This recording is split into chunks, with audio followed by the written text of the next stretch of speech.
Paula Kak gimana? Paula, mungkin hari ini gimana Kak pemeriksaannya Kak? Sehat Kak. Sedikit aja Kak. Pemeriksaan. Hari ini pemeriksaan seperti apa Kak? Menghadapinya Kak? Mungkin persiapannya gimana Kak Paula? Kata pemeriksaan seperti apa mungkin ke Paula? Paula mungkin udah ada tanggapan Kak dari Tanggapan kamu mengenai udah beredar tersebar Kak? Kak Paula mungkin tadi tanggapan dari pihak saya seperti apa Kak? Tunggu ya.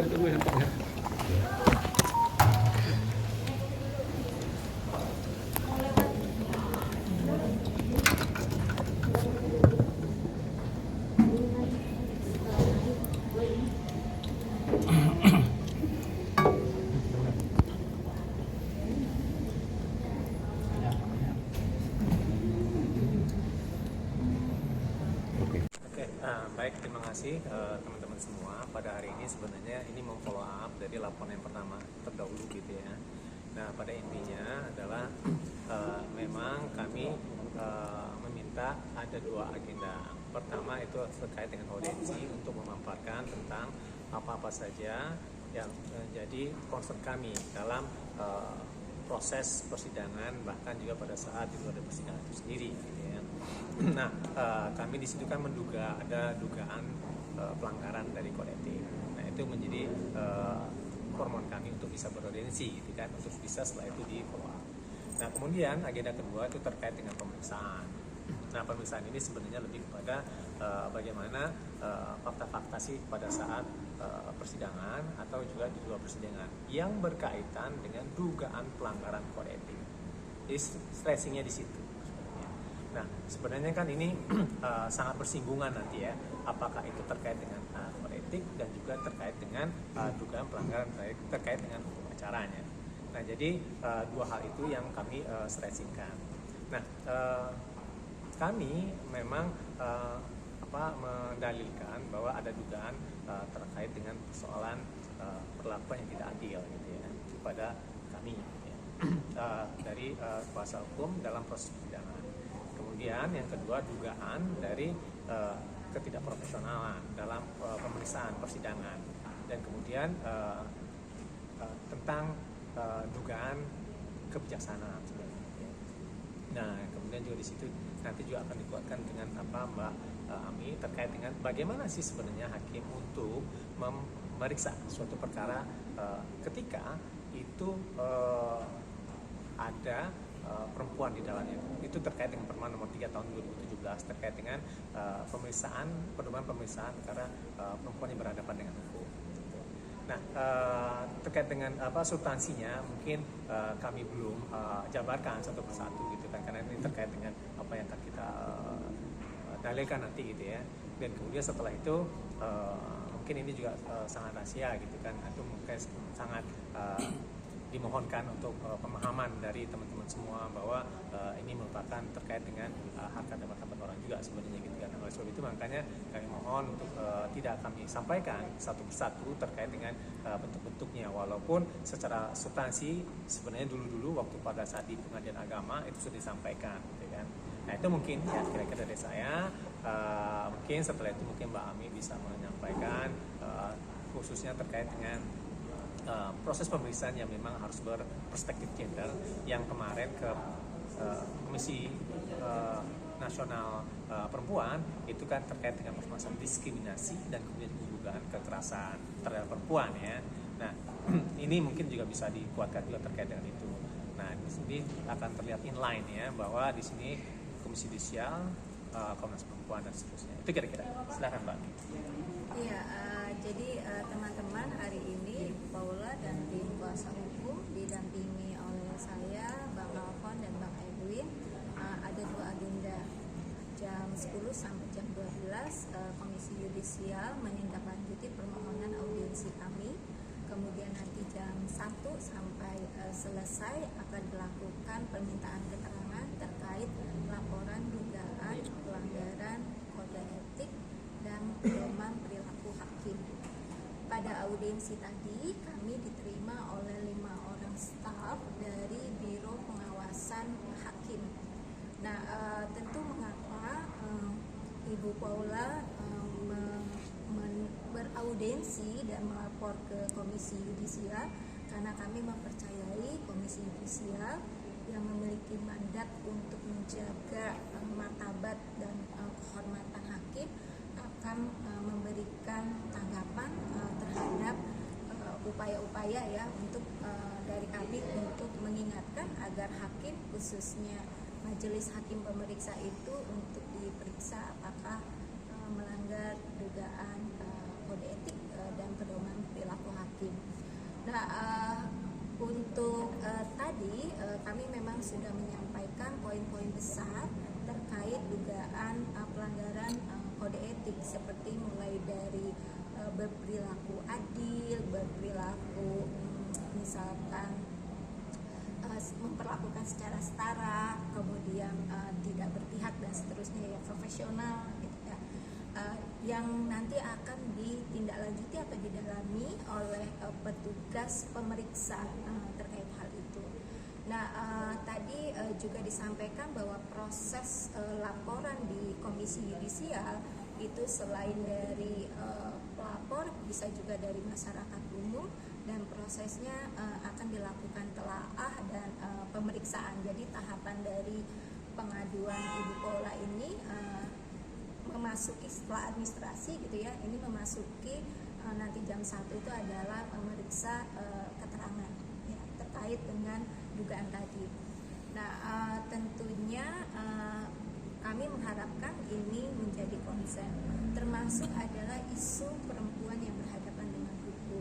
Jadi Mahkamah Agung telah menerbitkan Perma nomor 3 tahun 2017 tentang pedoman pemeriksaan perempuan yang berhadapan dengan hukum.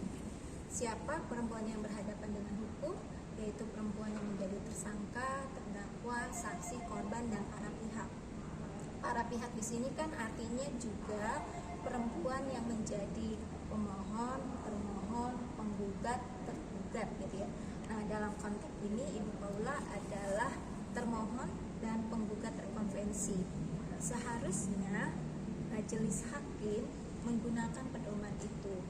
Pedomannya apa? Yaitu mempertimbangkan relasi kuasa, mempertimbangkan diskriminasi dan pengalaman perempuan atas kekerasan atau pengalaman diskriminasinya ya, yang kami lihat di dalam proses persidangan maupun di dalam putusan itu tidak digunakan analisis gender, sehingga kemudian yang mengakibatkan perempuan dalam hal ini Ibu Paula justru tersudutkan ya, dan kemudian mengalami stereotip sebagai akibat dari perilaku maupun langkah-langkah yang dilakukan oleh majelis hakim ataupun juru bicara pengadilan agama. Itu teman-teman. Dan nanti pemeriksaannya akan dilakukan kepada Ibu Paula sendiri dengan Iya, pemeriksaan akan dilakukan kepada Ibu Paula sebagai pengadu dan saksi-saksi yang mengetahui dugaan terjadinya pelanggaran kode etik dan perilaku. Ada berapa saksi mungkin, Bu? Ada. saksi dari yang saksi ketika sidang atau Iya, sudah? enggak, saksi-saksi yang mengetahui proses persidangan yang terjadi ya, dugaan-dugaan pelanggaran itu. Tapi kalau tidak salah memang dari pihak Komisi Yudisial pernah meminta untuk ada saksi dihadirkan juga.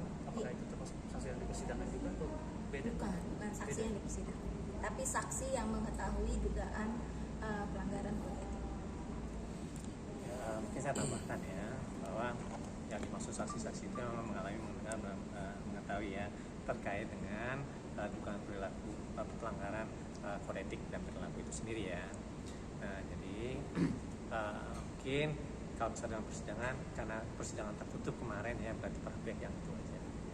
Dan kemudian yang kedua, kalau misalnya terkait dengan komisi pers, mungkin teman-teman sudah tahu sedikit ya terkait dengan itu. Bahkan juga apa yang teman-teman liput ketika adanya komisi pers itu bisa jadi sebagai alat bukti. Jadi pada intinya pada saat ini kami diperiksa gitu kan, atau apa memberikan keterangan terkait dengan apa saja sih yang dialami ketika dalam proses persidangan maupun di luar persidangan gitu kan, baik pada saat pemeriksaan di awal-awal ya sampai kepada proses persidangan di tempat gitu. Nah, kemudian juga apa-apa saja yang terjadi dan kemudian apa-apa saja yang disebutkan di situ yang kami nilai diduga melanggar dari pedoman perilaku dan kode etik. Itu kira-kira. Oke. Bang, Terima kasih. sedikit Bang, mungkin terkait dari dugaan-dugaan yang sudah dikeluarkan atau sudah tersebar belakangan ini Bang, yang sudah lama itu bagaimana Bang? Apakah akan menempuh jalur hukum kah Bang? Oke, nanti kita akan pertimbangkan. Oke, sekarang cukup di sini aja dulu. Nanti kita akan kabar lagi terkait. Oke? Kalau yang mengenai status yang kemarin maaf banget ini mengarah tersebar di sosial media itu seperti apa Bang? Status Ya, itu kan kita pertimbangkan dan itu lagi kita analisis. Bukan kita tidak analisis, bukan tidak akan kita lakukan, tapi itu satu-satu. Itu makanya di beberapa media saya katakan bahwa kita akan melakukan tindakan-tindakan terukur. Karena apa? Dari pada saat persidangan sampai detik ini kami masih mempertimbangkan, berbicara sangat hati-hati karena kami ingin menyampaikan bahwa kedua orang tua atau para pihak di persidangan ini adalah orang baik. Itu aja sebenarnya. Untuk apa? Untuk kepentingan dari anak. Kalau semisalnya ada pihak-pihak yang mengatakan untuk kepentingan anak, tetapi melakukan perbuatan-perbuatan yang kontraproduktif untuk kepentingan anak, artinya itu bukan untuk kepentingan anak, tapi untuk kepentingan diri pribadi. Nah, itu makanya, mohon maaf, kami itu mengukur, berbicara juga sangat hati-hati sekali. Tujuannya apa? Untuk kepentingan anak. Anak-anak mereka itu membutuhkan tumbuh kembang yang baik, psikologi yang baik, begitu ya. Karena efeknya bukan sekarang, tapi efeknya 7-10 tahun ke depan. Mereka akan bertanya pada kami nanti, kok begini sih? Nah, makanya kami mohon izin, gitu kan. Mungkin terlihat pelan, tapi kami pengen terukur dan itu mendapatkan dampak yang positif nantinya. Nah, jadi pendampingan yang berkaitan dengan anak, tantangannya itu. Kalau semisalnya untuk pendampingan advokasi yang lebih keras gitu kan, kita bisa mengumbar, kita dengan cepat mengatakan, bahkan juga dengan standar-standar yang lainnya dengan standar yang advokasi. Tetapi ini berkaitan dengan anak. Oleh sebab itu makanya kami sangat menjaga dan kami ingin mengatakan bahwa kedua orang tuanya baik. Jadi mohon ya teman-teman ya, kami mohon sekali bahwa ini untuk kepentingan anak-anak mereka. Udah gitu aja. Bang, mungkin sedikit Bang untuk draft-draft yang sudah bocor di akun IG Instagram tersebut, apakah akan melaporkan Bang? Ya itu nanti kita akan sampaikan ya. Kami sudah memikirkan itu, gitu kan. Dalam artian apakah ini bagaimana, itu bagaimana? Kita sudah diskusi. Di antara kita dari tim udah berdiskusi. Bukan kita belum diskusi, kita sudah diskusi. Tapi kita ingin mengukur dan itu tidak terdampak pada anak-anak. Itu namanya memanajemeni dari isu sehingga itu tidak terdampak bagi anak-anak. Bukan kami alamat, bukan. Kami mengukur untuk kepentingan anak, karena anaklah yang paling terdampak pada saat ini. Ya, gitu kira-kira ya. Bang, untuk menegaskan Bang, Ada tanggapan dari Bang, Bang? untuk menegaskan sendiri berarti akan menempuh jalur hukum ke depannya. Cukup ya, gitu ya. Oke, gitu ya. Saya nggak bisa ini. Itu kepentingan anak. Nanti kita ukur nanti kita kabari kita. Oke, siap. Oke. Thank you Bang. Thank you ya. Thank you. Sorry ya. Oke. Bang,